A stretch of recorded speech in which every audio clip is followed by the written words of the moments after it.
Okay? So in which case then, if I give you P is equal to 10, 4, negative 4, let's say, and Q is equal to 6 minus 4, again, what would P dotted with Q be?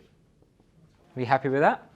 Because what you've done here is you've multiplied 10 multiplied by 6, so 10 multiplied by 6, and you've added that to negative 4 multiplied by negative 4.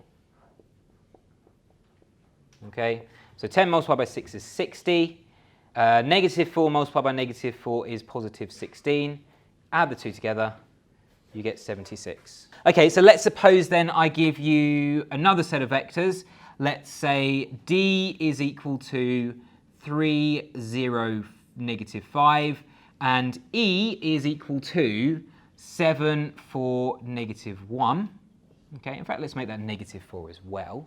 Okay, what would D dot E be? What would the dot product of D and E be?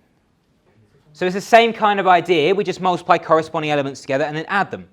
So 3 multiplied by 7, add 0 multiplied by negative 4,